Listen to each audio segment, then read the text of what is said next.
All right. This will be like the last podcast we do before we go to Indiana. Before I go to Before Indiana your for break? the summer. Yeah, your new job. Yeah, new job. I don't really want to mention the company, but hey, we need to start off. Polly Walnuts, rest in peace. Yeah, since you're not from The Sopranos, Oh, he passed away. James Caan? No, James Caan. He passed away. Okay, I heard about that one. I didn't hear about... Tony Sirico. It's Tony Sirico. Yeah. Oh, I didn't hear about that. Yeah. Huh. What was he, like 79? Yeah. Lost two greats in a week. Oh yeah, I know. One Godfather, one Sopranos. Yeah. And man. Goodfellas. Yeah. Yeah. Tony Sirico's been in so much stuff. Oh, wow. He's an unbelievable actor. And a real like gangster, like he grew up around gangsters and was around gangster stuff, Right, yeah, I did hear that about him. That Yeah. he was close to that. Probably why they played those roles. He probably really wasn't acting. Yeah, gangster adjacent, as it were. Yeah. Oh, wow. Okay. Jason Marino joining us. Hey. Yay! Finally, been trying to get you for a while. I've been wanting to come in here for a while, and I'm really sorry that it's taken this long. Hey, we're all No, busy. that's okay. We had like 2 years of no one being allowed to do anything anyways, really, so... Right, yeah. The first year of this podcast, we were just doing it from here. Yeah. And not really having too many people on, except with a phone. So, Right. Yeah. And then the audio is always challenging like that. Yeah, trying to get that mix right. So what's been up? What should we talk about? Oh man, there's so much going on. Poor Tony Sirico, of course. Yeah. Jimmy Caan. I mean the political stuff happening, and I mean this has been a ridiculous. That's a ridiculous. Like late spring into summer now. It's just been like the worst timeline. You go back a couple years and go, oh, things couldn't possibly get worse, and Yeah. it just keeps getting worse. I think on social media we were saying that that we thought when Biden got elected it'd be magic, like, oh hey, everything's going to be okay now. And we find ourselves kind of in a worse shit show than it was under the other president. Yeah, I didn't think that things would... I thought things would get better, but, I mean, still, the Senate... I mean, I thought that our side in the Senate, I thought that we wouldn't have a problem with 2 senators like we do, but, I thought that Kamala Harris would at least be able to do the tiebreaker thing. I was hoping for at least that, Yeah. and that hasn't seemed to happen. I was of the opinion, like I didn't know that a switch would flip. I just figured, okay, we got the Senate, we have the presidency, we have the House. Okay, yes, some good things can happen. But I was more thinking, okay, now all of like the hate will stop and all of the bad actors who were spending every day of their life trying to make everyone's life worse, being led by Donald Trump, that would all kind of stop. In my naivete, I was thinking that would stop. And it hasn't stopped. It's only gotten worse because of RBG dying, Ruth Bader Ginsburg, a month or so before Trump's, lose the election. And so he goes from having a 5-4 court to a 6-3 court.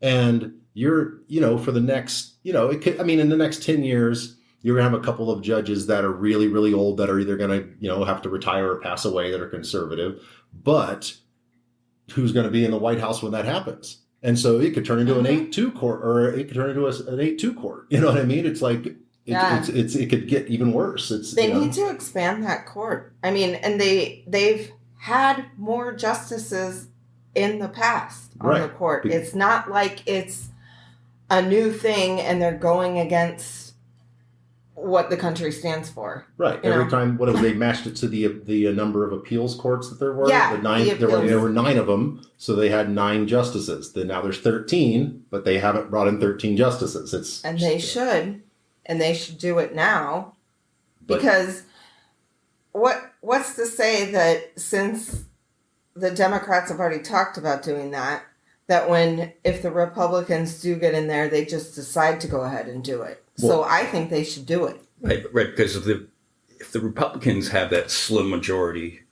when they get the Senate, they would end the filibuster to get what they want passed. I mean, they did with the Supreme Court. Yeah, They Amy said, Coney Barrett. They did it. They got her in with and just passed the filibuster for her. And then we've got Joe Manchin and Kirsten Sinema, who are very moderate because they live in moderate places, and they run as Democrats because it helps them win. But they're not really Democrats at all. They don't follow anything to do with the party. And I get it. If you have morals and moral standing of something that you're against, you shouldn't just go with the flow. And I don't think that's correct for any party. But they really will do things that harm people in this country just to stick to their guns of I'm not going to go with the flow. And they're all about the money. They're all about taking the corporate money. Yeah, who'd we see? We see Manchin on Joe Manchin on some yacht or something with a bunch of Republicans at a fundraiser like back in like February or something. Like it's you know.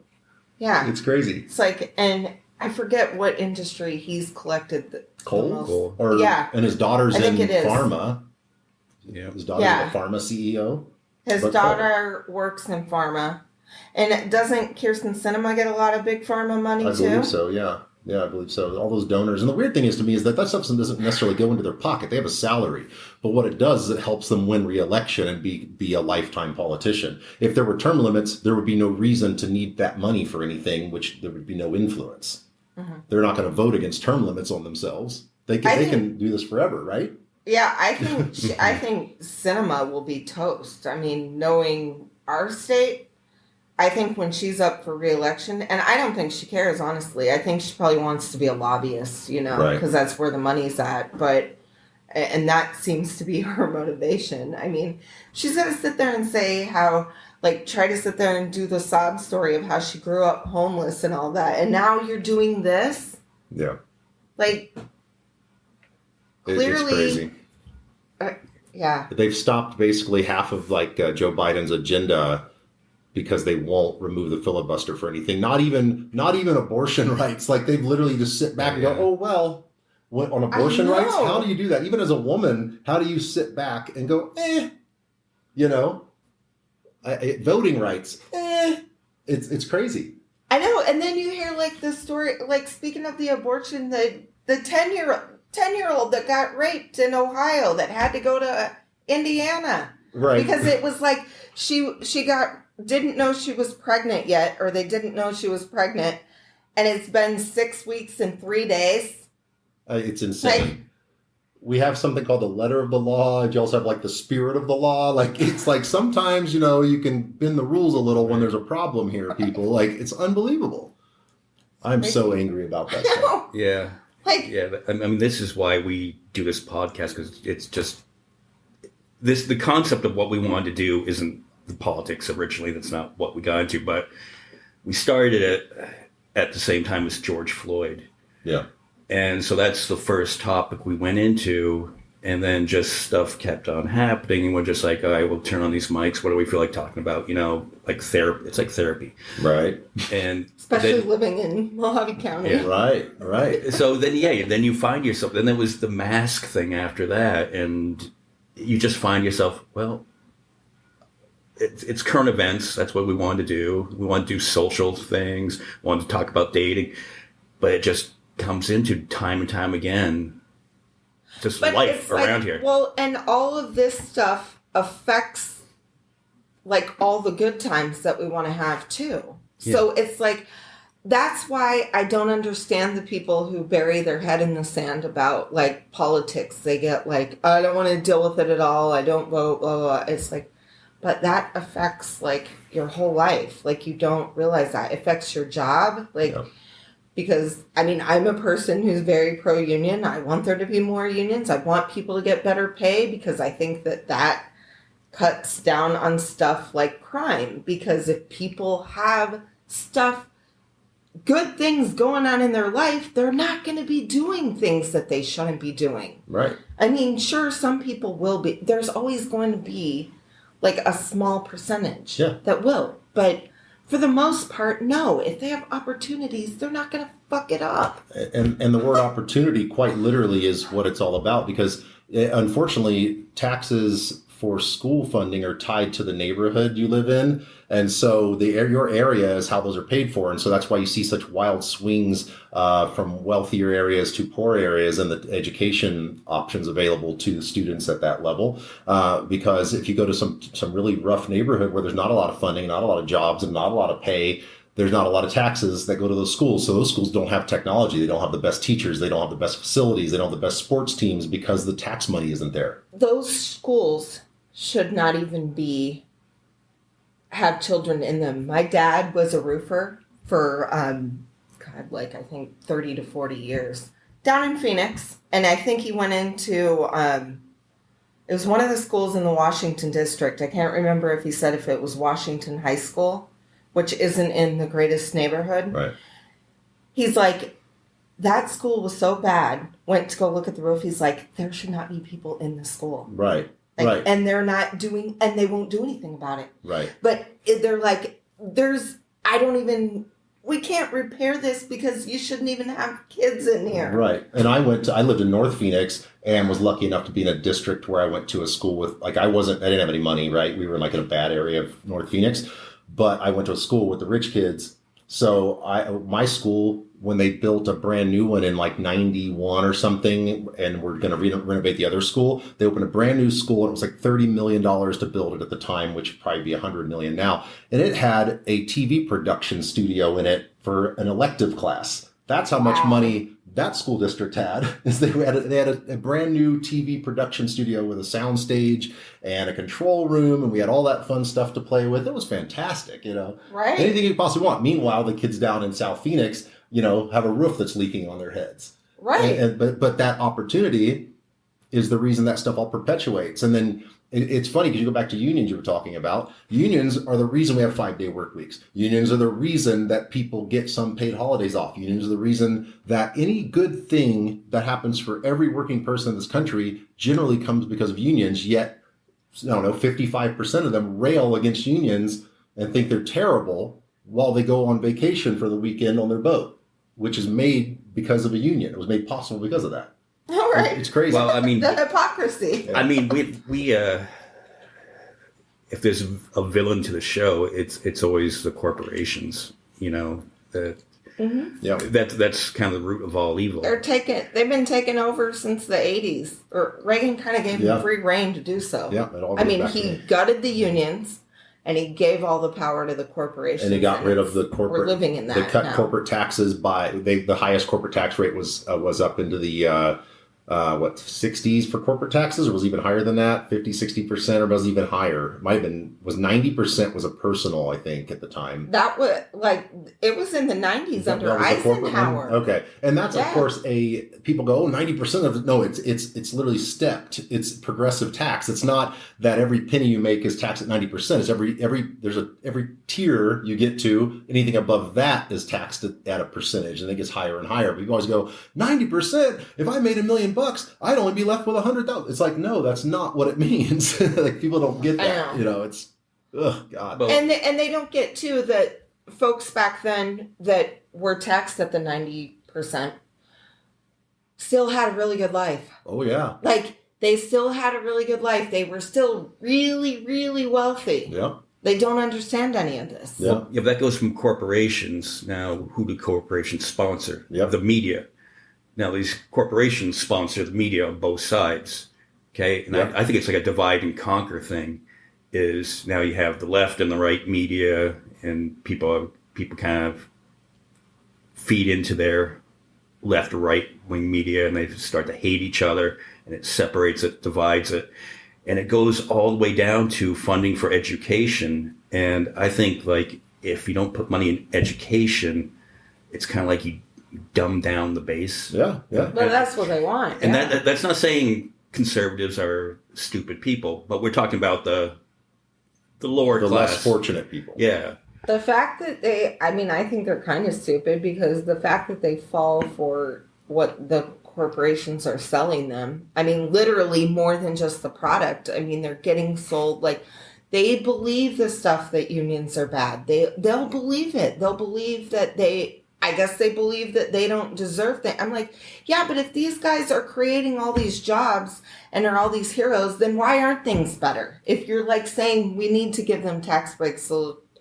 create jobs, there's more jobs now than ever. Right. The unemployment just came out. It's the lowest it's ever been. Right. Right. Well, that stuff goes to that. So firstly, like the 24-hour news networks and all the opinion shows and stuff, that stuff all started at 9/11. Like that's where Fox News literally got its, like Fox News was kind of unknown and a little corner of cable. But as soon as 9/11 happened, they were really good about the coverage and suddenly people tuned into Fox News. And I remember watching Fox News as in my 20s and it was just a normal channel you could go on and watch the news. And you just see things happening. I remember there was a bridge that collapsed in Minnesota and I remember watching it on Fox News and the coverage was fantastic.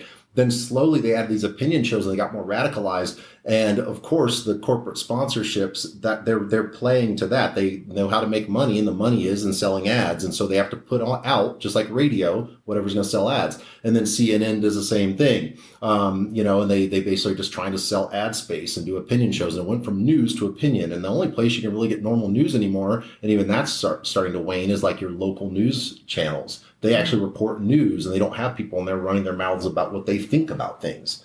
And that's kind of where it all started, was 20 years ago. It's crazy. Yeah, well, BBC's pretty good. Yeah. Yeah. Outside the lines. Yeah. They're governed by the state though, right? Like, so like the UK gives them rules and they have to abide by those, right? Yeah. And Fox News gets out of lawsuits by saying when it goes to court, we're opinion. We're opinion and entertainment. Yeah. We're not news. So it's like they shouldn't be able to, in my opinion, they shouldn't be able to have the name Fox News. It should have to be Fox Opinion. Yeah, Fox Entertainment, or just Fox. Yeah. Yeah. Fox. There should be no news behind that. If they've literally said themselves that they're not news. Yeah, and it goes down to like the latest shooting happened in Highland Park, which is outside of Chicago.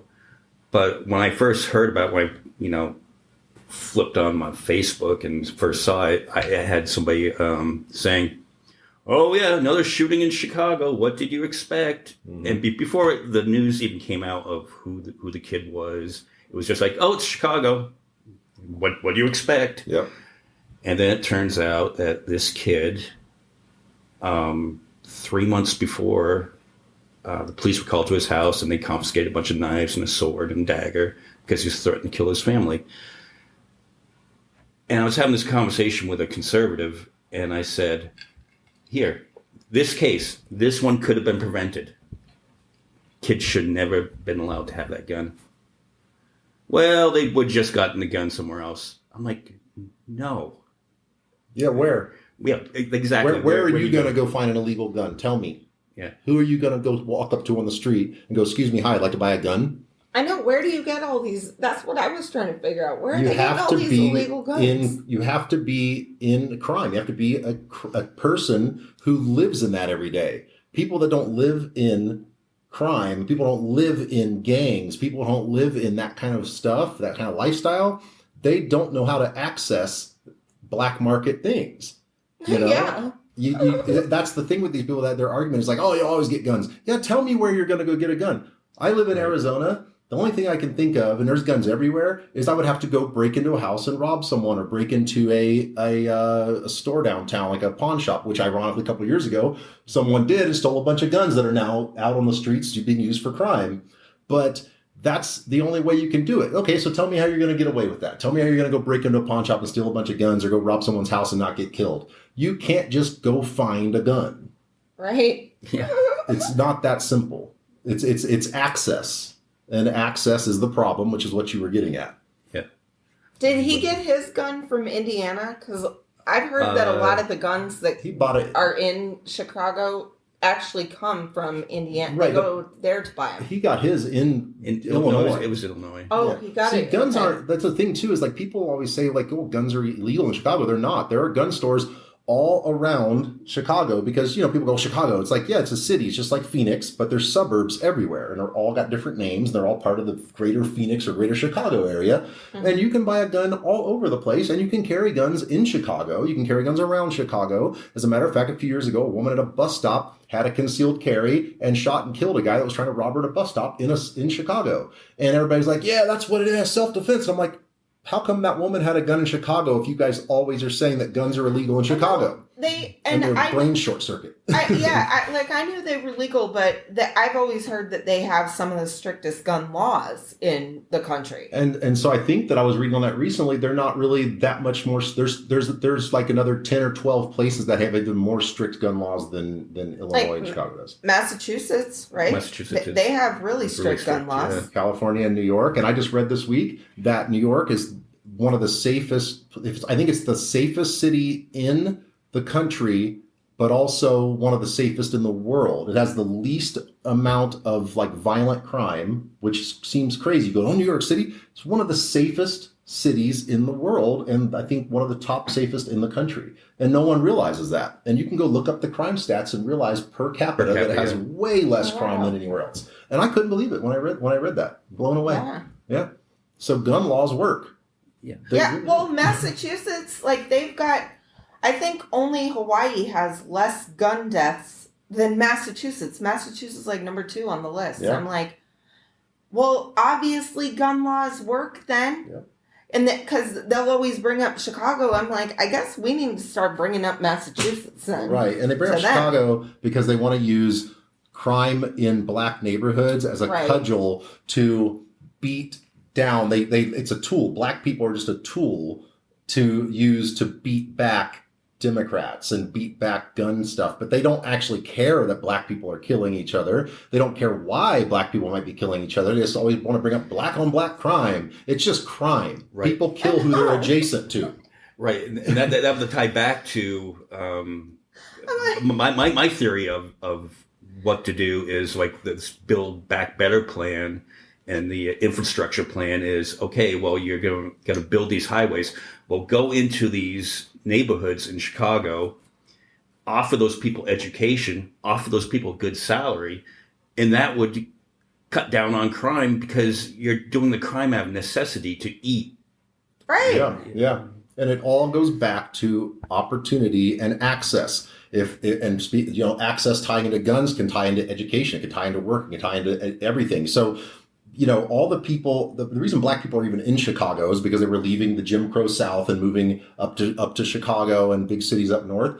And then the predatory landlords and slumlords started coming in and bringing these people homes and then taking them back from them or trying to get them to qualify to buy a house, then taking their money and then throwing them out. There was all this stuff going on. That's the reason they had to create the Fair Housing Act. And so you had these black people that were middle class, normal people. They got away. They're going to start a normal life. And then they were being preyed upon by white people who were out to do no good and didn't like that they were there. And so people go, why is Chicago so fucked up? It's because people did it on purpose. They wanted to ruin these people in the 50s and it's never stopped. And so you create this poverty by taking every opportunity from people and then putting them into one area and then going, look at those people, look how bad they are. They don't have education. There's no one opening businesses there. You can't go shopping because there's no business. You want to go shopping in a bad neighborhood of Chicago, you got to hop on a train and go 30 minutes to the other side of town somewhere to find a Target. You know what I'm saying? So they've created these areas because of racist behaviors that were built into local government and local bad actors and local elites.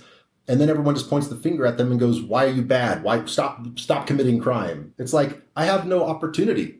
I can't. And they did it even earlier than that, whenever they had Black Wall Street in Tulsa. Right. And then, and I believe that is what pissed off the white folks then. They're like, look at how good they had, that we can't have this, that they're actually doing good and they've got everything going for them and whatnot. Oh, we'll ruin that. Yeah, and look at what happened in Philadelphia. It was in the 80s. They were dropping grenades on this neighborhood in the 80s from police helicopters. Mm-hmm. The atrocities committed against people of color in this country, and since the beginning, it's literally built on the backs of coming in and killing and raping and pillaging anybody that doesn't look like you. Right. That's how it's been from the start. Right, and then it's like the people that existed before the white folks got here didn't look like them. I'm like, what? And then you're just going to go, nope, we're here now. Sorry. Yep. And again, that all ties into education, because Black Wall Street, up until, I don't know, 5 or 6 years ago, I didn't even hear about that. Right. We don't talk about it. The stuff in Philadelphia, I think the first time I really heard that was we had a guest on a couple weeks ago, and she was talking about it. I was just going, really that? I mean, we don't do it, because then if you talk about our dark past in the United States, well, that's critical race theory. You can't talk about that in school. White children feel bad. Yeah, we have to protect little white Timmy from feeling guilty. Yeah. But we can make Timmy's sister carry a child at 10. That part's okay, but we can't let her read a book about gay people or about Black history at all. How would a 10-year-old even give birth? I'm like, how would that not the physical kill? body can't How would handle that not kill a little girl? No, they're going to have. They would have had to make her have a C-section, and also, by the way, like literally could kill her. But the thing is that children, up until recently, not recently, but over the last few decades, that they've been young ladies have been starting their periods earlier and earlier. I think it's all the hormones in milk, if I'm not mistaken. They put a lot of hormones in milk, so it's causing those things to happen quicker. Whereas that would have been a thing back in the 70s. It would have been a lot more difficult for a child to be on their period and be able to get pregnant at that age. It's just disgusting what that poor girl was raped, and it's terrible that there's government officials trying to make a child carry a baby to term. And there's no I haven't heard the right even saying anything about whoever the gross person is that raped a 10-year-old. No, because that's not on brand. I mean, they're really good about sticking to the brand. No, yeah. I mean, it's all in the messaging there. You're only going to give the part of the story that you want to feed the narrative on it. Okay. God, we're hopping all over the place, but I wanted to. We always do this. Yeah, we go all over the road. But here in Texas, that they want to call it, they want to mention slavery in school. They want to call it involuntary relocation. Right. Coming from the side, that's whenever the left tries to relabel stuff. So they're getting politically correct now, huh? Yeah. That's PC. Well, it's the same thing with the message. Like they're really good about being on brand. So all over Twitter, every single politician that's part of the GQP, we call them, all the Marjorie Taylor Greens and the Lauren Boeberts and all those guys, they all tweet the same stuff at the same time every day. And then they've been going on and on about, last month, 200,000 illegal immigrants were apprehended at the border, and they don't realize that that's a good thing. They're tweeting it like it's bad. This is Joe Biden's America. It's like, so wait, you're saying that the Border Patrol did their job and stopped 200,000 illegal immigrants, and they seized 100 pounds of cocaine, 100 tons of cocaine in a truck? Yeah, and I'm angry about it. It's like, but that's good. But there are people that are reading those tweets aren't going, what? That's good. They're going, yeah, Joe Biden's ruining our country. The border's wide open. But if it's wide open, how did they seize all that? They're just so programmed to just hate the left. Mm-hmm. Yeah, and don't they think the message of open borders, like if you're in Central America and you're getting the news and hey, the borders are open. Let's go. Don't you think that drives them to come up here? Hey, borders are open, wide open. Yeah, it's nothing to stop them. It's wild. And immigration is such an incredibly difficult, far above my pay grade. And but I'm very much a person of the world. Like I'm not like a citizen of the world type person. And I'm actually getting dual citizenship with Italy soon. So we've already we submitted for that. We get it through just our bloodline, because when my great grandparents came here, they didn't give up their citizenship there, and so their children that were born here, it all just falls through the bloodline. So we've already submitted our paperwork, and about this time next year, I'll be an Italian citizen and an EU citizen, which is cool, as well as a U.S. citizen. That's awesome. I'm so jealous. I wish I could do that. Can come and go as we please, or go live over in Europe somewhere if we want to. That's what I want to do. I think that's the way it's going. I think we need to come up with an escape plan. Yeah, I'm pretty sure that. I mean, if you look at the way the courts are going to be, I mean, look at Arizona. I mean, we literally had the attorney general the other day say that this law from either late 1800s, before there was even a state of Arizona, it was just the territory. There was an anti-abortion law that outlawed all abortion, period. And he just said unilaterally by himself last week that law is the law of the land now, and that's the way it's going to be. So that's what we're doing. So abortion is quite literally 100% illegal in Arizona as of right now. What? Yeah. Yeah, it was 1864 this law was written. Yeah. And so, when they said it's, you get 6 weeks or 15 weeks in 15 weeks in Arizona, that's with the law that they passed, the trigger law they had that they do see and them passed, that was going into effect right now. The Attorney General stepped in last week and said, no, we're not doing that. We're doing this. And he went to a judge and got a judge to say, yep, that's correct. We say, Mexico, we need your help. Right. In 1864, Arizona did not exist. It wasn't a state, right? It was a territory. And so now abortion is 100% illegal in this state in all instances. Right, and the argument on that side is, well, it's just up to the state. Yeah, but the state is insane. Yes, the state is, they can just go to another state. No, they're going to make that law that you cannot go to another state. Right, they're going to try to stop interstate travel next, which is completely illegal, but the Supreme Court is just like, well, that wasn't, they're originalists, right? So that wasn't in the original Constitution, so we're going to leave that up to the states too. Are we going to now have borders between all of our states? Are we going to have walls going up in between the states? Well, no, but what they do is they will, Freedom of Information Act, they will track your cell phone. Yep. Oh and so some conservative politician the other day was talking about dogs at the airports that can smell if women are pregnant. And he was talking about using those and having dogs walking around, like drug sniffing dogs, to make sure that no pregnant women were leaving states to get abortions. And so they would check their name and make sure when they come back they haven't had an abortion. They're literally going to try to track people to other states and charge them with murder in their own state for doing something that's legal in another state. And the Supreme Court could let these things happen. Imagine that, Arizona a few years ago, you couldn't have marijuana here, but you could in Colorado. So imagine flying up to Colorado, smoking weed all weekend and coming home and then being charged in Arizona for having smoked weed in Colorado. That's what they're trying to do with abortion, but it's going to be manslaughter and murder charges, or infanticide, not weed. Yeah, I want to move. Oh, that's terrible. I need to get dual citizenship. And they're going to have, there's a case coming up before the Supreme Court is that they may allow the state legislator to decide who wins the election. Yep. Not who is okay, voting. I have heard that. I just didn't hear about the extreme abortion That's terrifying. That is absolutely terrifying. They're probably going to do it. That's so scary to think about, that you can literally just have the legislature go, we don't like this election, we're going to overturn the will of the people because they're originalists again. It's not in the original Constitution, it was this way. We don't care what people changed later because it hasn't been added to the Constitution, so we're going to go back to the original founders' intent, and that was the legislatures get to decide who's president, not the people. And that's their argument. And I think that's because one side knows that the country is becoming more diversified, and it's becoming more progressive because younger kids are, for the most part, more progressive and leaning. And do you think that it might be like maybe climate change is even making some people crazy? That's a cop-out for them. On that, I'm starting to think that. I think Paul Gosar. And who was that lady that you were telling me that she was talking about guns and she said she'd shoot her Debbie grandchildren? Lesko. Oh my God. I will shoot my 5 grandchildren to protect them.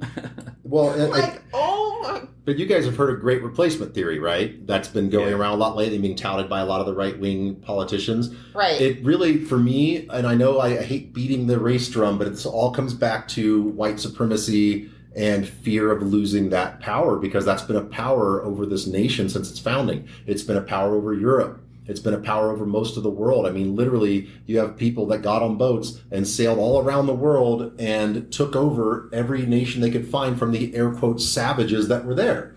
And so now that they've had control, they're saying in about 2050 is when white people will be a minority in the United States, in Canada, and somewhere else. And then Europe is going to be about the end of the century. It's that white people will be a minority there. Dealing with just the U.S., I'll be 75 in 2050, okay? Mm-hmm. And they quite literally I feel like this is our last grasps at white supremacy in this country. So they're doing everything they can and putting all these judges in place and doing anything they can to try to hang on to it for as long as possible. Now you ask yourself, well, why would you care if you're a minority or not? Minorities are treated great in this country, aren't they? Oh yeah, they're fantastic. Everybody's equal. It's like, oh, well then why do you care? Why wouldn't you want to be a minority? It's kind of ironic when you look at it that way, but they are worried that there won't be enough white people in this country to maintain the control they have over this country. And that's truly, I think, what it really comes down to is just white supremacy. Well, and also, don't you think it's a fear of like how some white people look down on people who are different and how they treated people who are different? Then if they're in the minority, do they think the majority will treat them like they were treated? That's precisely what I was getting at. Yeah, they're worried about, they'll say that everybody's treated equally, but secretly they know they're not, and they're worried about that. And so I truly think that the whole thing is based on that. You look at the abortion, like the anti-abortion thing, they're not adopting brown and black babies, they're adopting white babies. So the more white babies they can force to be born, the better that is to have more white people in this country. But they're also forcing minority children to be born, but that's okay because they're just going to stick in the same poverty that we created for them. They're not going to adopt a bunch of little brown kids. Some people do. Some progressive hip, white people will adopt little brown kids. But for the most part, it's only little white babies that are getting adopted. And there's 400,000 kids that are waiting in the adoption system right now, but they just want to make more of them. And they want more workers, uneducated workers, and they want more white people to continue white supremacy in this country. That's how I feel about it. Yeah. That's kind of how we we viewed it. It's garbage. It all kind of just ties to white nationalism for me. And it's really that simple. It's not simple, but it's that simple when it comes to how I feel about that stuff. So it's scary.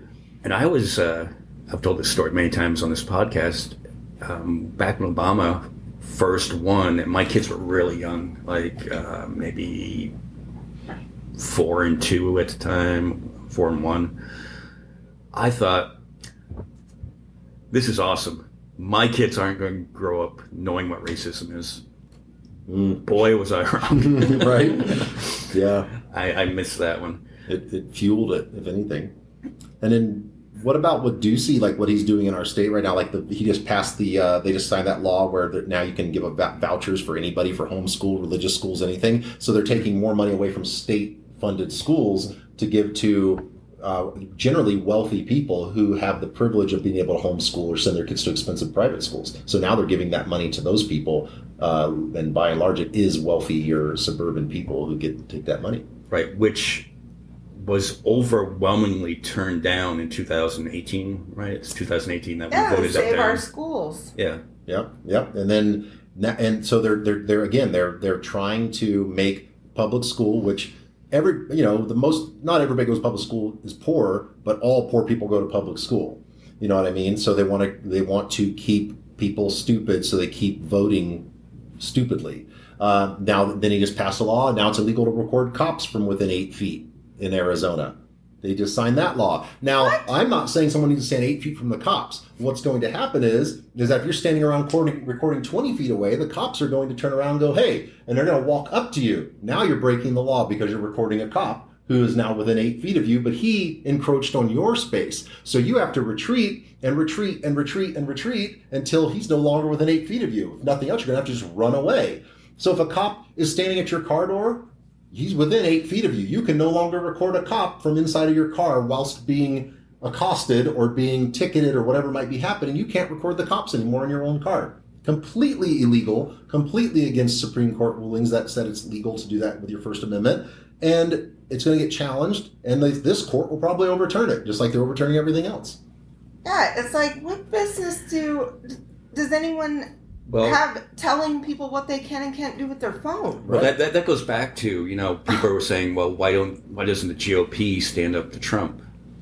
It was just because these Supreme Court picks. Yep, only. That was it. Hey, be as crazy as you want. We'll get the Supreme Court picks that we need. Imagine if Hillary had won, and she did. But imagine if she had won the electoral college.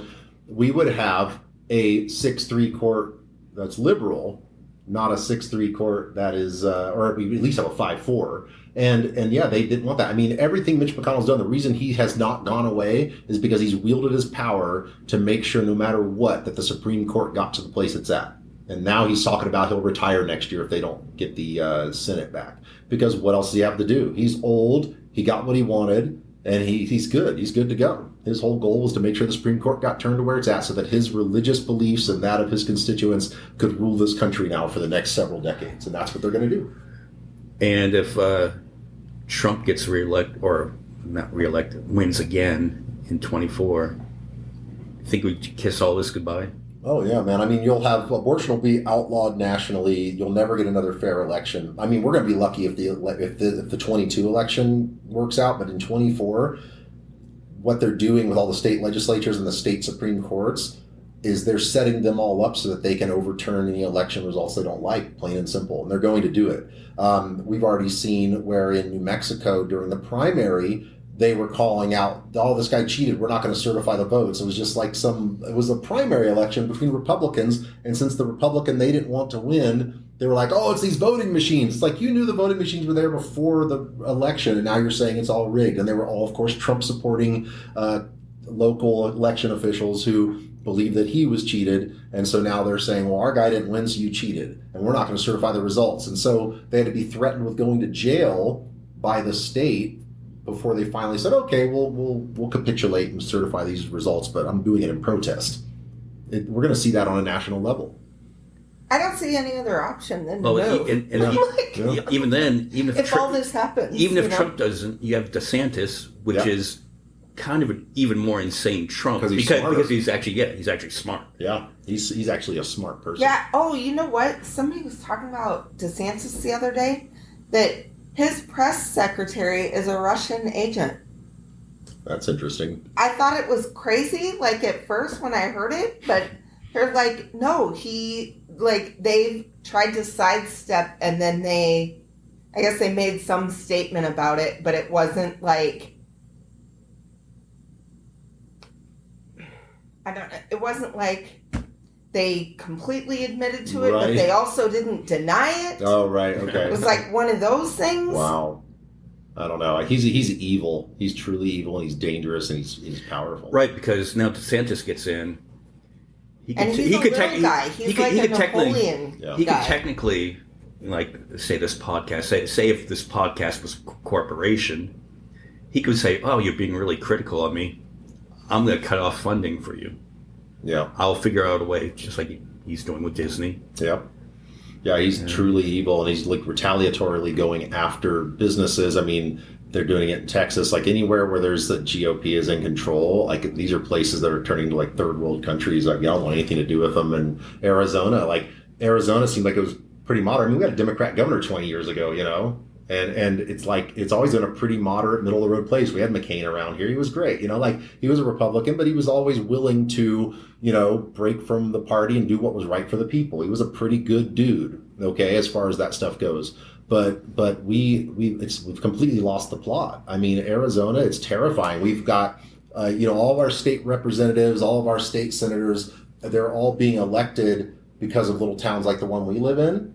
This town is going to be one of the last places in the country that would ever turn blue. And so they're going to keep sending the same conservatives to the state level. And that's why you can't win at the state level, which is why since Ducey tried to enact this new law now with abortion, they've got the local, they're trying to put a referendum on the ballot for it. And then they actually got one initiative for the voting restrictions here that they put into place. They've got double the signatures required just last week to now get a proposal on the ballot for this fall to do sweeping election change in this state, which is great. It's gonna overrule everything that the legislature has been putting together and that Ducey's done in the last 2 years over this fake, buying the lie bullshit that Trump did. And if it passes, it'll make everything really, really good here for voting. If it fails, we're going to have major problems in the 2024 election. There's no way that Biden would win the election here again. They'll make sure of it. Oh yeah. So we've got to all vote for that, and it's called the Arizona Fair Elections Act. And so when you guys see this on your ballot, for November, you got to make sure you vote for this. It's going to be a big deal, and we have to pass this thing. So my kids are all lined up. My kids are great. Like, we don't force politics on them. We ask them how they feel about things, and then we show them what might align best with what they feel. And so we let them do that. And and 3 of the 4 got to vote in the 2020 election. And it was incredible to see. And then our 4th one gets to vote now in this election. He's finally old enough. And they're a bunch of good kids and they're smart. My kids are smart, but they tend to be like, well, we don't like politicians on either side. I'm like, yeah, but you have to vote. You have to vote, because how do you feel about the abortion stance? How do you feel about gun laws? How do you feel about this? And they'll have their opinions. I'm like, that's why you need to vote. Yeah. And even if you don't like Hillary, I didn't like Hillary. Yeah. You have to vote that way with your alignment on how you feel about your views. Because on they things. will do it on the other side. It's like the person. very good It's about like the that. person in 2012 that voted for Obama, but in 16 goes, let me vote for Trump. Yeah. See what happens. Yeah.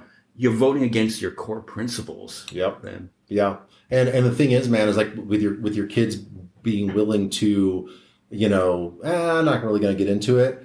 They have to understand that maybe their vote isn't just about them, but it's about every other people too that are less advantaged maybe. And I'm not saying they have a bunch of advantage. I'm just saying that everybody is a disadvantage to somebody else. And so no matter if you're dirt poor, there's always someone even a little more poor. If you're wealthy, there's someone a little more wealthy, whatever. But you have to vote for the people that need a hand up, not necessarily for you. And so if you can say, I don't really care about politics, but my neighbor is going to be really affected by them, vote for that neighbor. Vote for what's going to make their life better, not for yourself. That's how I feel. Maybe your kids would understand that if you shared that. I mean, maybe you have. I don't know, man. So yeah, because my life doesn't really change that much when we have different presidents. Right. Presidents that are Republican versus Democrat. It doesn't really, but like, I do it for other people. Yeah. Like, I do it what's the best for the majority Yep. of folks, Yep. And my life didn't change a lot in like financially. My life isn't any worse because of Donald Trump or any better because of anybody. It is what it is. And I have privilege because of that. But I also have daughters who now will go to jail if they happen to have abortions. And so their option is to never have sex, which is completely irrational, or to barely ever have an accident with the prophylactics that are available to you, and never, just never get pregnant, or you're going to have a baby. But, exactly. Like, I don't even have a uterus, but I feel bad for Right. So you vote for that, right? Yes. But prophylactics Vote might for go them. away. Right. They're trying to make that stuff illegal too. You're not Yeah, you're not guaranteed Yeah. contraception, you're not guaranteed birth control. I wish that they would tell people, I wish that the Democrats would tell people that the reason this is happening because of extreme religion. I don't know why they're not out there screaming this. I'm like, the same people who sit there and talk all this crap about Muslims. I'm like, you guys are wanting Christian Sharia law. Yeah. That is what you are going for. And then you sit there and you make fun of Muslims because the women have to wear the extreme, I can't remember what sect they are, but they only have ultra extreme ones. Yeah. right, Like in but Saudi that's Arabia. what they're turning this into. I mean, not allowing a woman, that is the same thing. They're the Taliban. Yes. Yeah. They really are. They're the Christian Taliban. Well, it goes all the way down to, we're talking about local elections. I was coming back from Las Vegas yesterday and noticing in Henderson all the political signs, and like the city treasurer, protect your freedom. Yeah. What's his messaging? Yeah.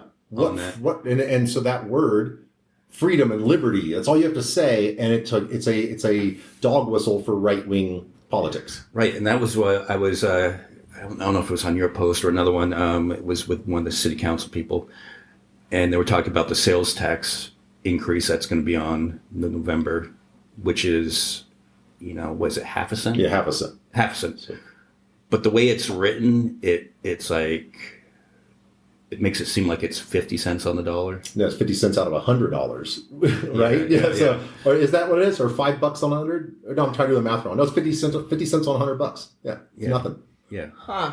Well, but the point I was trying to make is, look, of the messaging that you're going to have is you're going to have to really dumb it down to the simplest things, and then make it be like that the majority of people here aren't going to be contributing. It's going to be the people traveling through. Yes. Which last time in 2018, I think it was on the ballot then, because 403 or 413, yeah. the messaging on that was protect your right to choose. Yes. Choose what? I don't know. Just protect it. Well, I'm signing up. Yeah. Exactly, because people don't do their research. Yep. And I mean, there's a sign on the corner up at Walgreens, and it's some guy running for something. I don't even know what it is, but I do know that his message is it's something funny like you're talking about, where it's like the state treasurer or something. It's like protect your freedom. Literally the same thing in Arizona. And it's like freedom. I don't know. It said protecting your freedoms and liberty or freedom and rights. And I'm like, you're this running for state treasurer, and you're trying to protect our freedom and rights. I don't know what you're saying here. And that's what the sign says. It's one of those silly things where it's like, you're not protecting any of it. What are you talking about? How's this involved with Treasury? Right. And the other thing about local elections. Why don't they just have their campaign signs with themselves holding AR-15s? Wouldn't that just work better? Yeah. In a place like Kingdom? Right. You would win. But why are we now in a different district? Do you know the answer to that question? I don't know. What happened? We got changed. Our district changed? We're in, I got new voter ID cards. Oh, we I mean, did too. it's obviously because of gerrymandering. So I took a look at them because I'm like, all right, what's different? And before I was in like 4 and 5, and I can't remember if it's Congress or the other one that's on there. And then now I'm in 9 and 30. Oh, that's weird. Yeah. And then if you look up 30, now maybe the internet didn't change the information yet because this was right after I got the cards. But if you look up 30, it says that District 30 is a section in Maricopa County. Now, so And I'm like, we're wondering if they redistrict, because Maricopa would tend to lean to the left. So do they make this little tiny squiggly line that comes up to Kingman and expands it? Because then you would have more red voters. More red voters. Thousands of them. Right, that goes like down into I'd have to look. Maricopa. I'd have to look. It's insane. And they're letting this happen. They're letting them pass these like crazy redistricting laws. Like with DeSantis, they carved up they took this one district or some districts and carved them up so they were majority black districts that have never voted red, and they turned all 5 of them, I guess, into where they are now GOP leaning districts that before were solidly blue in Florida. And they literally just took every single black vote and made them irrelevant. And the court's like, it's cool. How do they even do that? I mean, It's insane. They use how demographics. much time does that take too for They have them to teams sit of there people and working on this planning this out? I could just see them like with these huge maps. Yep, teams of people going over the results of like demographic studies and going through and just going, we're going to change all this so that we always They're win. as bad as car dealerships. Yeah. Like, go back and do their bullshit and then come out and tell you some more bullshit. I wonder why we need therapy. Right. No, it's terrible. We could go on for hours. There's so many bad things happening and so many people with bad intentions, and they're doing everything they can to hang on to every bit of power they can. And I really don't know what to do. California is like California and New York City and like Connecticut is like there's a few spots where it's like, okay, these would be safe. Illinois right now is a safe haven for abortion. And if the 2 people in Mexico, they have 2 people in the Supreme Court that they're going to try to get in that can overturn abortion in Illinois if they can flip their Supreme Court in Illinois. And if they do, then Illinois will no longer allow abortion, which means the entire section up there of all those states right there, you won't be able to get an abortion anywhere in the upper Midwest. Like, it'll be impossible. And you'll have to go all the way down into the Southwest, like over into New Mexico or Arizona. You'll have to go over to Connecticut and like New York and places like that and New Jersey. And they're going to slowly dismantle those things because of local elections. Yeah, and this goes back to, class. A lot of people can't afford to travel. Right. Across those state lines. It's having privilege to be able to do that, to be able to travel, go on, 500-mile drive, whatever the case may be. There was a guy on Twitter yesterday arguing with me about, if it's so important to vote, then you should plan for that. I'm like, well, maybe some people can't take time off from work, or their boss won't let them because they'll threaten to fire them, even though they're supposed to allow them to do that. He's like, well, if it's so important, you should just plan ahead then. I'm like, oh my God, dude, you don't understand poverty at all. People are so poor that even missing $20 means you may not eat that week. And they just go, oh, well, if it was important enough, you should have got out and voted. Don't let people make it harder for you to vote. You just go vote anyway. Then fine. Then why can't we make it easier for people to vote? Make it a national holiday. Why can't we make it a national holiday? Make it where you can do voting, the vote by mail without them threatening to take that away. And that was what the argument was. Couldn't Biden just do an executive order making it a holiday? No, I don't think so. I mean, he probably would if he could. So anybody would have. I think it has to go through Congress, I'm sure. It's unfortunate how convoluted the laws are in this country. It's crazy. It's absolutely crazy. All right. So, what else have you been up to?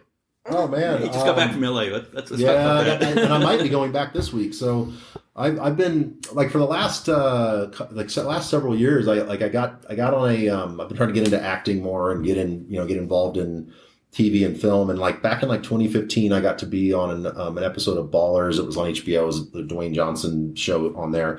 And while I was at that, were you his body double? Well, this is the story. You look Definitely not a body double. But while I was there, I filmed for 2 days. Came home. I was sitting on my sofa after I was done filming. And I'd been up all night filming. Got home 4:00 in the afternoon, sitting there with my wife, and a phone rings, and I pick it up, and it's a friend of mine who worked for HBO, but not for that show. And she goes, "Hey, our people are something happened. Duane Johnson's like father-in-law just died, and he's leaving, and we're here at the Cosmopolitan, and they've shut down production, and they don't know what they're going to do. They don't know when he's coming back." And he just literally took off. And so we're contemplating having you come up here and shoot all of his photo double stuff. And a photo double is someone who, it's different from a camera double. It's different from doubling, but a photo double essentially is someone who they're shooting all the shots where the face isn't really showing, and they're getting the conversation of the person you're talking to. And so they wanted to use me as his photo double, and said, okay, well, we'll get back to you, let you know what's going to happen with that. But are you willing to do it? I'm like, absolutely. And while I was there, they had been talking to me about that stuff anyway. So they all kind of knew who I was. We're the same height, same suit size. He's bigger than me a little bit because he lifts weights 4 hours a day and eats 6,000 calories. I'm eating like 2,000 and lifting weights 90 minutes a day. So, we're still the same weight and size, all that good stuff. So it ended up working out, but I got to be on the show as like a background actor, and it was really cool. And then last summer, I got a call, hey, can you come camera double for Duane Johnson at Warner Brothers for a week in August? We're going to be having you and him working together side by side for the week, just the two of you, because we're doing like makeup shots, pickup shots. So you got to meet him? For Black Adam, which is coming out soon. It's a Superhero, DC Comics, yeah. whatever, yeah. Okay. And they wanted me to do his camera double stuff. What that is that they want to use you. The stand-in comes in, they set up the shot on you and do the lighting and the blocking and the taping of all the marks and all that stuff on you, so that the star doesn't have to do that. And so they call an A team and B team, and the stand-ins all come in and they run that. So apparently it was just he and I, they were going to set up shots on me, pull me out, shoot it, throw him in. I got called like the day before, and I had a hotel booked, and I was ready to go. And I was so psyched. I've been lifting super hard and getting like ready to go for it. And I get a call the day before, and the guy goes, hey, are you SAG eligible? Do you have your SAG card? And I'm like, and union, right? Mm-hmm. And I'm like, no. And I'm like, I've never needed it before. He's like, oh my God. He's like, oh, it's since it's on Warner Brothers and it's in the TMZ, the 30-mile zone of Hollywood, you have to be SAG for this production. So unfortunately, you can't do it now. Like, can I just go get it? Right. But so to be SAG eligible, you have to shoot you have to get a certain number of vouchers that are union vouchers from working in television. So frantically, some friends of mine that work in Hollywood were trying to get me on some shows. They're like, yeah, sign up for Central Casting. We'll get you on some shows so you can get your eligibility real quick, and maybe you can still pull it off. And it was only a few days to do this, right? And one of them was like, well, we're filming the new Will Smith, or the new Fresh Prince of Bel-Air. It's called Bel-Air. We'll put you on Bel-Air so you can get your SAG vouchers. I need 3 of them, 3 days of work. Then you can join SAG.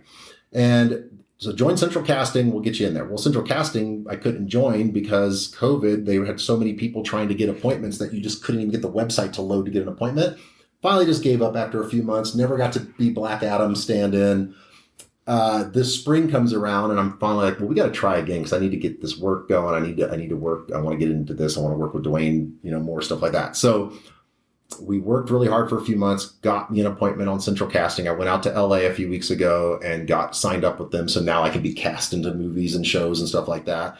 And like the very first, I get back from doing that. And like the next week I get a thing going, hey, can you come shoot a new TV show that's filming at CBS it's for Netflix. And I'm like, oh, that's really cool. And like, I figured it was going to be just like some background stuff or whatever. And so I said, sure. And I signed up to go do it. And I get out to LA, like, I think it was a week and a half ago now. And when I got to the set, they were like, okay, you're like a featured actor, but you don't have any lines, like a featured background actor. So I had no idea. So I got to play like this corporate security guard. So they went out and actually bought clothes for me for wardrobe and off of my measurements and bought me a black suit.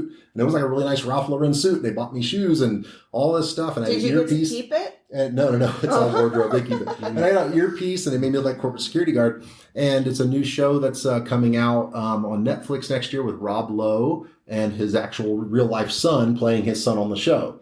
Okay. And it's a 22-minute format comedy. And I'm just playing this corporate security guard who is in a scene, like a major kind of plot of the show, where I'm throwing out one of the people who works at this business that he owns. And she has some lines she reads while I've got a hold of her arm and I'm like trying to drag her out the front door. And I'm like right there. I'm gonna get like 10 or 15 seconds of FaceTime on television. So it's really exciting. And I'm not going to say the name of the show because I'm not supposed to talk about that stuff, but it's going to have Rob Lowe in it. It's coming out in 23 and it's pretty easy to figure out from there. So cool. Yeah. And then I just got another one. I'm probably going back to do something next week. So yeah, a lot of exciting stuff. I'm trying to work in LA more, and hopefully I can work with Duane Johnson more. That's kind of the goal. Because you do look like him. Yeah, that's yeah. I get that all day, every day.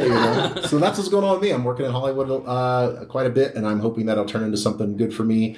And they're trying to get me on the third season of Duane Johnson's show, Young Rock on NBC.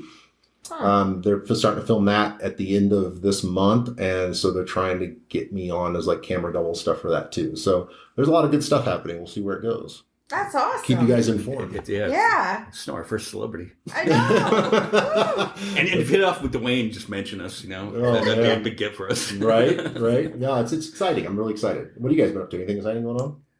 No, not much. Just no Hollywood, no acting? No Hollywood. Sorry. No, the only thing I did was the Halloween play. Very cool. Very cool. No, it's exciting. Oh, that was fun. Yeah. Now, is this a cocktail or just some juice? It's a beer mosa. Okay, that's good. What was after? It's 8 a.m. I know it's 5 o'clock somewhere. How was beer and orange juice? That's a good way to start the day. It's kind of like it's light because I'm not gonna. I have a party to go to later, but. I had that wasp problem. I'm like, I'll just have a beer mosa. Oh, God. Yeah, I have wasps I can't get rid of at my house. Are they in the house? No, they're like surrounding it. They're in one of the eaves. So I sprayed a bunch of stuff in there, and a bunch of them fell out. But I think I just have to do a couple more treatments. But it's like, yeah, I'm like I'm supposed to be getting a new roof, but like my dad he's a retired roofer. He couldn't come up this year to do it because he had a skin issue. It turned out to not be cancerous, but he's like, I shouldn't be out in the sun. So right. Wow. Once I can do that, I'm getting all new eaves and everything. This is an old house. It's a neat house though. This place is so cool. Yeah. That's why we made it our studio. Yeah. This is kind of a great vibe in here. I love it. So what do you do to take care of yourself, like mentally, through all this bullshit? I mean, that we do this podcast, that kind of helps. Yeah. Because we can just vent and stuff like that. Yeah. Like for me personally, like I had like a big kind of like awakening in like last summer in 21. I was just watching this video a friend of mine posted into a private group of photographers, and we all kind of network together. And he shared a video about having ADHD and how he went to his doctor and got on medication, and somehow like his life just changed immediately. And I was like, man, I've been blowing that off for 20 years, which is total ADHD move, And since I was a kid in high school, even I had terrible ADHD, and it stunted so much growth and success. And something in that video, which I almost didn't watch, and then I went back and just said, oh, I'm just going to watch this video this guy posted and see what he's talking about. And it just changed something for me. And I immediately called my doctor and made an appointment to go see my doctor. And we did a test and, went over ADHD stuff. And I was like, yeah, I have like severe ADHD. And so they gave me a prescription, and immediately my life was different. Like I immediately could just sit down and work, and I immediately could just remember to go do things and immediately complete tasks that I would blow off for weeks at a time. And it was like, oh my God, is this what it's like for like neuronormative, like regular air quotes people? Like this is how it is for you? Like I asked my wife, she's like, yeah, this is what I always can just sit down and work. I'm like, I've never been able to do that in my entire life. This is incredible. And so for the past year, I've been, working through that. And like, I've had to change medications a couple of times because there's like non-stimulant versions or stimulant versions. The non-stimulants didn't work very well after a period of time. So I had to change different types of stimulants and time releases. And that's what I do now. And I'm on something called Vyvanse, and it's a time release kind of version of Ritalin or, Adderall or whatever. And it's fantastic. And so every day I just get up and take one of those pills, and my life's really normal, quote, normal, and I can just do anything I need to do and get through the day and remember to get things done and make tasks that I achieve and goals I can accomplish. And it's really changed my life. So that's been huge for me. What's it like if you don't take the medicine? Well, I can not take it for a day or, and some people don't. They'll like stop taking it for a day once a week just so that they're not like. But I mean, what does it do? Like where you, like you say, like normal people and then ADHD. Right. Well, sure. There's a couple things. So like when you have ADHD, a lot of times you have a problem getting a dopamine, like your brain doesn't release dopamine. And so you can't get a feeling of accomplishment from anything. And so you're always trying to find things that give you a dopamine response to give you some kind of excitement. So for me, those things were attention. So I became an entertainer naturally when I was young and went and spent 20 years as a rock musician and being on stage. And nothing made me feel better than getting on stage and standing in front of people and entertaining them. Whether it was a big crowd or large crowd, it gave me that dopamine. And I would eat, and that would give me a dopamine response. And my eating situation got so trained. My body was causing me stomach pain in my upper stomach about every 90 minutes or so. If I didn't eat, it would quite literally cause me pain and it would start hurting me to get me to eat. And the second I put something in my mouth, the pain would go away and subside for 90 minutes. And then it would happen again. And so I was a former athlete. I was in great shape. And I started like putting on weight slowly over like this period of my adulthood because of that. And my body had trained me, and it was like literally hurting me to get me to eat. So there would be a dopamine rush. Oh, wow. And it was crazy, right? So that stopped, and immediately I've lost like 25 pounds because I'm like at a normal weight for me now because my body isn't trying to get me to eat all the time for dopamine. Now I get some dopamine all day. So that was a big thing. Being able to focus. I'm not sure how that ties in because I'm not really a good mental health expert, but the ability to focus is a huge thing for me because I do a lot of like public speaking engagements and things like that in our business world. And I would have to put together like a keynote, presentation and go give keynote speeches and give talks. And I would go, yeah, you got 6 months, man. You need to write this talk. I would blow it off until I'm on the plane flying to another state to give this talk. And I'm finally making my notes for it instead of doing it 6 months prior. And now I'll just go in my office and go, oh man, I got all these things to do. I'll sit there for 3 hours and forget to eat sometimes and just go knock it all out. And I'm like, boom, I'm done. And I was never like that. I'll get upset having things hanging over my head. I'm like, I got to get this done. I don't want to hang over my head. I would never do that before. I'd blow it off, get anxiety from blowing it off, knowing it's there, just keep blowing it off, and maybe even go, hey, I don't want to do this anymore. Because the effort it took just to sit down and accomplish the smallest task was monumental. Wow. So it's really debilitating. It stunts your ability to achieve goals and like have success in life. And I've always felt like I was probably a decade behind where I needed to be, like where I'm at now with my successes. I should have been there 10 years ago. But I feel like this mental health thing I was dealing with really, really, really stunted my growth. It's crazy. Wow. I don't think I've ever heard anybody actually explain ADHD. Most people just are like, a lot of people just seek out. You just think they're hyper. Yeah. Everybody's like, you must be hyper because say. you're going squirrel, squirrel. That's not really what it is. I wasn't particularly hyper. I couldn't get excited about anything. Like, how people get goosebumps? That's from dopamine. I didn't get goosebumps ever. Now I get them talking about getting goosebumps. Like right now, if I can say the word goosebumps, I get the feeling and it sends like a tingle through me. That's dopamine being released. I never had that. Yeah. And my medication fixed that. It's remarkable. I think I may have go through a little bit of that too. Because I find myself like I don't really get too high or too low. Mm-hmm. And I do sometimes feel like I have difficulty concentrating on things because my mind's going, okay, Ian, you do this, and I'm not focusing on the task at hand. Yeah, like I'm a total procrastinator. But I don't think I ever had ADHD as a child. I think that I might have gotten it in adulthood. Yeah, adult ADHD is common. Because I had like a totally messed up hormone thing that went on. So I'm maybe that affected it. Well, it could. And honestly, like mine led me to have like depression because you're like in this cycle of needing to do things. You can't do them. They're weighing on your mind. They're hanging over your head. You can't do them still. And then you have depression from it. And so I was suffering from a bit of clinical depression too. And having days that were kind of dark, like never like suicidal or anything like that. Just times where I was like, I can't even get myself to speak. I just couldn't talk, and I couldn't talk to my wife all day. And I have to say to her, look, I'm going through a thing right now. I'm having depression. I'm always open about that, but I'm like, I'm having trouble just speaking. And so please don't take any of this personal. I can't function today. And I'd have to just tell her things like that just so that she would understand.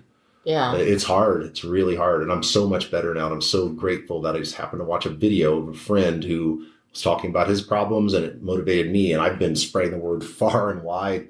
And I get I'm very open about my mental health. I think I should get tested. Well, I get people writing me all the time. They're like, oh my God, I'm so glad you're open about this. You changed my life because you being open about this helped me to be okay going and talking to someone. And now my life is so much better because of it. And I'm not saying it because, I'm so awesome because of that. I am so proud that people are making changes in their life based on me being public and open about what I struggle with. It's really exciting. And that wasn't hard for you to finally admit, like, hey, I have a problem. And well, yeah, no, it wasn't. I've always been an open book, and I'm really, really, really like okay sharing and oversharing. So it was more of me just needing to go deal with it because the ADHD keeps you from scheduling the appointment. Even like literally just picking up the phone and calling your doctor, you can't do it. It's too much effort. And so I struggled with things like that forever. And I finally, somehow in that exact moment, I was in a good place where I could just pick up the phone, and I did. I didn't hesitate. And had I hesitated, we wouldn't be having this conversation. I'd still be doing what I was doing. I know that I tend to do that. Like I have this great job opportunity and I leave tonight. But part of me is just like, wow, I'm like struggling to get on the plane, even though it's a great opportunity and stuff like that. And a lot of times doing this podcast, I love doing this, but there are days where it's a good thing I have to get out of the house to do it. Is that I'll struggle, even though I enjoy doing it, to drag myself over here to do it. Yep. Turn on the mics. I'm fine.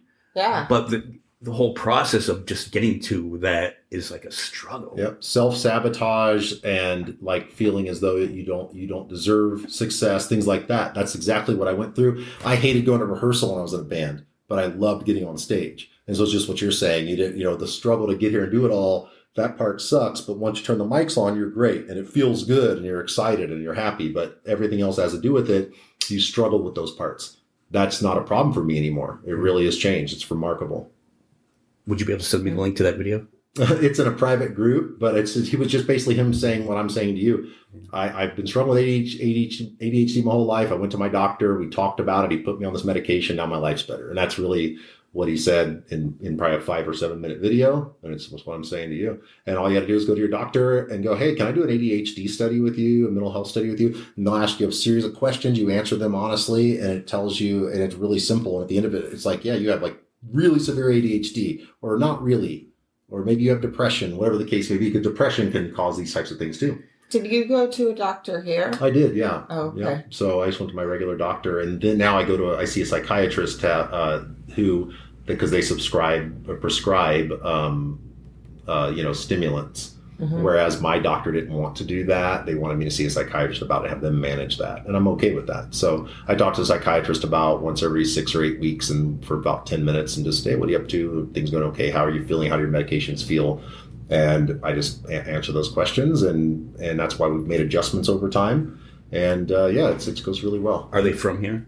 They're in a nearby town, but not in this town. Okay. Because the options here are... Yeah, that's why I wanted to mention too. because it was about a year ago, and I was out of work, so I took advantage of unemployment, and I got access healthcare.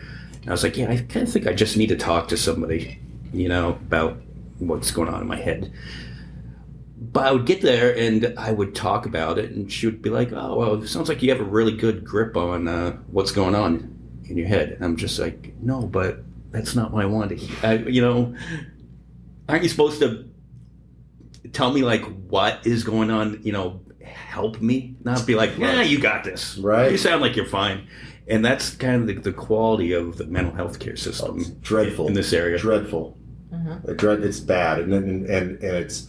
Again, access to great mental health care is impossible in this city, and that is part of access to all things. If you lack access to something, you can't get what you need, period. It doesn't matter if it's mental health, a job, education. If there's no access, you aren't going to be able to, take care of yourself. And this town suffers from medical and mental health care big time.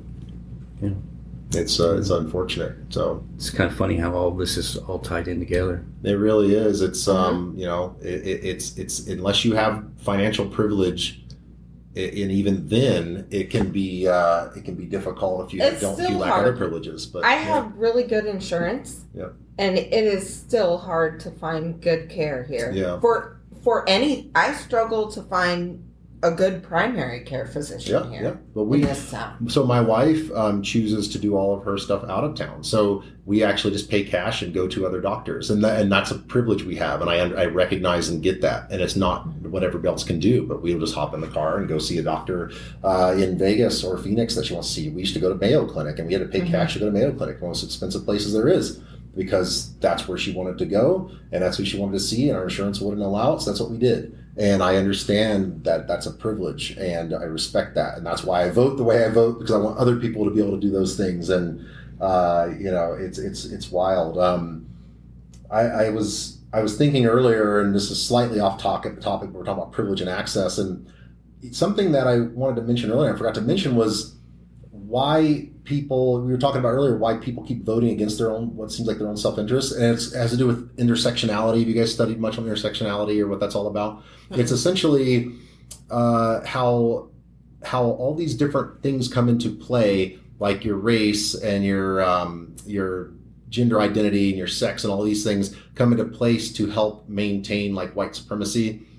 So that's why you can see people like, was it Milo Yiannopoulos, that gay right-wing guy who hates gay people, hates all these things, but he's gay himself.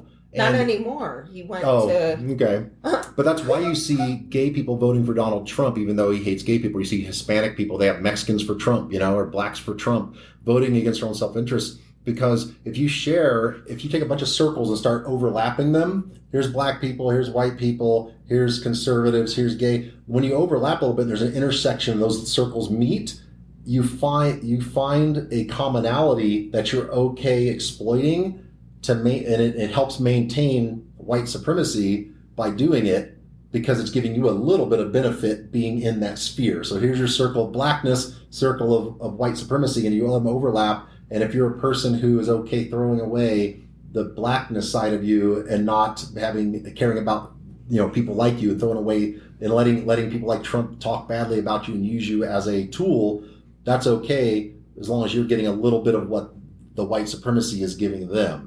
And so that's why you see white women who can constantly voting in people who are anti-abortion, because they're being benefited by white supremacy still. So you have all these white women that 60% of them vote for guys like Trump, even though guys like Trump are talking about grabbing him by the pussy and he's a rapist and he's a disgusting pig, because they benefit from white supremacy.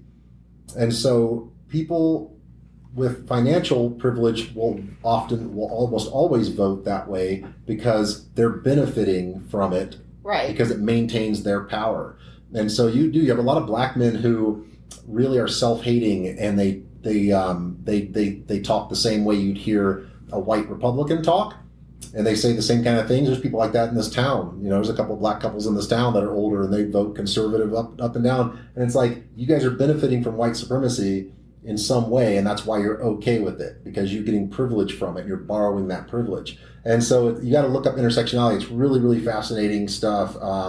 And all of it really ties in. That's why you see women voting against their best interests. That's why you see poor people voting against their own best interests, because if they can keep the people in power like Donald Trump, then they are benefiting. And you go, well, how are poor people benefiting from Donald Trump? Well, Donald Trump was doing everything he could to make things harder on minorities and the other poor people, which makes it easier on the poor people that vote for him. So, they think they'll get lifted up somehow? They're being lifted up by it. They're being empowered in some way. And they won't be poor anymore, which never happens. They're temporarily inconvenienced millionaires is how they look at themselves. And that's why they vote against taxes. That's why they voted out that 50-cent sales tax we had here in Kingman. Yeah. People, and then they complain about the roads. They don't want to be taxed because when they too are rich, they are worried that they're going to have to give up too much of their money in taxes, and they don't want that for themselves. It's only the other poor people that are the real poor people that should be paying taxes, not them, because they're really just temporarily inconvenienced millionaires. And so, how can people even think like that? I know, it's crazy. It sounds so stupid. It's crazy. So if a person like me voted for Donald Trump, I would do it because of my wallet, right? And to maintain my finances, right? Because I'm like, I don't want to pay taxes, but I actually like paying taxes. I like helping people. I'm okay with it. I'm successful and I'm happy paying, but most people won't admit that and they won't say that. Mm-hmm. They want Donald Trump in there because Donald Trump lowered the corporate tax rate. That benefited me. I'm not going to lie, but I would be okay if it didn't. You know what I mean? I didn't vote for Donald Trump. I don't care that he was going to lower the corporate tax rate. All his tax law benefited me, but it didn't benefit my neighbors. I don't know what it did for you guys, but it didn't. He had it tapering off at certain income levels, and where it completely disappeared recently. I had to pay more taxes under Donald Trump. Right, because mine went up because I don't own. If you own a business and you have an accountant who you pay a lot of money, which we do, and they're able to you take advantage of capital gains and business pass through income and all the things we're able to do with our money that takes us out of earned income. That's who it benefits. And so once you can do that, then you go, well, I'm going to vote for a guy like Donald Trump. He's going to save me a lot of money. And I'm now borrowing and helping bolster white supremacy and people like him just so I can dance with that a little bit and take advantage of a little bit of that power. And that's kind of where it's fucked up. Well, and also, again, back to the simple messaging is, around here, all you have to do is the Democrats are going to take your guns. Yep. You just have that simple message, and they'll be able to vote every single time the way you want them to. It's insane that literally all you have to do is talk about a gun. Mm-hmm. I don't even know why guns are so important here. I don't even get it. I've owned guns. I've been around guns my whole life. I don't give a shit about them. Mm-hmm. They're just locked in a safe. I haven't looked at my guns in months. Years. I don't even know. They're just sitting there. I don't give a shit. I literally don't. And I don't know why I would. I used to go hunting as a kid and stuff. It's cool, whatever. It's a tool. I don't get out and fucking worship my hammer and it's a tool. Yeah. It has they're fun to shoot. Okay. But the fact that they're so obsessed with them it's bizarre. Yeah, it is. It's just a tool. It's made to put holes in things, and that's what it does really well. And if I need to put a hole in something with a gun, then that's what I'll get that tool out for. But I'm not obsessed with it. I don't give a shit about it. I don't understand. I just don't get it. Yeah. I'm not obsessed with any tool I own. And I guess we'll just end it on this. Yeah. No. Like going back to going back to that sign I saw in Henderson. Protect your freedom. But then it seems but I don't see anything freedoms Biden has tried to take away, but then I see, abortion rights, voting rights, books being burned, topics in school not being able to be talked about. Exactly. There's a lot of... Who is taking away freedom? It's not the left. Yeah. But that's very much a rules for thee and not for me. And then someone succinctly said what conservatism really is about. It's, and I'm probably going to murder this quote, but essentially they want rules that affect other people, but they don't want any rules that affect them. And I'm not saying it correctly, I'm paraphrasing, but that's essentially it. That's the entire basis of conservatism. I want you to make rules to stop other people from doing things, but I don't want any rules to stop me from doing anything. And that's exactly what conservatism is. And on the same side, the left, the far left, Dave Chappelle has a new special on Netflix that Snow turned me on to. And he explains it perfectly because he goes back to his school, and his school is going to name this theater after him. And you had all the kids coming up to him speaking about his last special. And he just said, you know, you don't have the right to take away my freedom of my artistic expression. Mm-hmm. You don't have to agree with me. And you don't even have to listen to it. But that's my right to say it. And I think that our side needs to back off a little bit about trying to restrict speech. And the reason I think culture. That they're doing it is like, I think we're getting to more and more places where it's like the right doesn't want to be anything like the left, and the left doesn't want to be anything like the right. So they're like doing.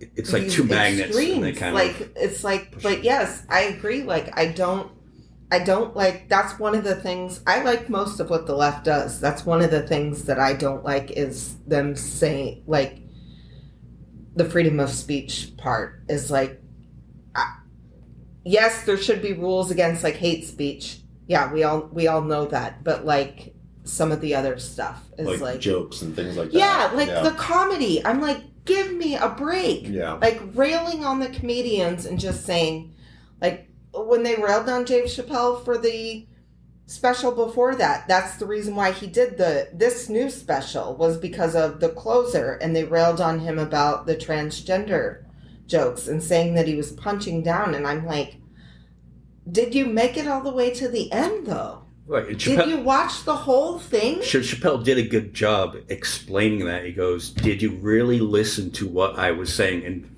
Snow and I said that at the time. I'm like, these people that are outraged weren't really listening to what he was saying. He started a fund for this person who committed suicide's child and said that he is personally going to hand it to her daughter whenever she is 18. Yeah. I'm like, doesn't sound they're like hate. just and he's sitting there, and before he's sitting there telling all the jokes that they told before to each other when they were good friends. Right. Right. I think that what people are worried about is that, much like when you say a bunch of crazy stuff about like great replacement theory, it drives certain assholes to go do dangerous things. And so I think that where people are coming from is they're going, hey, if people are making jokes about this or punching down at this, it might endanger other people in that community. That part I understand, because you do have really big assholes that do. But how do you stop everybody from ever saying those things? It's not really rational. You can't get every comedian to never make a joke again about LGBTQ community. You can't get every talk show host to never mention it again. We just have to get better mental health care in this country. Then we have to learn to look for warning signs of dangerous people and get them the help they need. And again, that was a Reagan thing. He got rid of all the mental hospitals and then funding for mental hospitals in the country. They all went away right away, and they'll never come back. It's right. You know, every time there's a shooting, it's like there's mental health care problem. Okay, fund mental health care. Fuck you. We used to have asylums. Yeah. Like they don't. We're not going to do mental health care. They shut them down. Yeah. So anyway. Yeah. Speaking of that, that's how we started. We started with they shut him down and turned him into prisons. Right. We started that with that kid in Highland Park. Shouldn't the dad be charged in that for signing off? I'm sure. Yeah, I'm sure they're investigating the dad. That's probably why he erased all of his social media stuff. He'll be ruined in civil suits if nothing else. He'll never, every penny he ever makes from here on out will be taken from him in civil suits. I don't know about criminal. They're saying the kid's an adult. And so it's hard to charge another adult with something an adult's doing. That's what they're trying to say. So, but civilly, he's definitely can be held liable, and he'll lose those cases and end up, having every penny he ever makes taken from him. So you got that. Yeah. All right. Well, on that note, we'll wrap this up because I have a plane to catch. Thanks for having me, guys. Okay. It's been Yeah, fun. Thank you thanks for for coming coming on. Let's do it again. Okay. Yeah. When you're a big star. Definitely. Oh man, yeah, absolutely. It was hard enough to get you on now. I can't imagine when your star hits. Oh no, I'll always be around. I'll have our people call your people. Yeah, right. Thank you guys so much. Okay. Well, thank you. Thanks. All right, bye. Bye.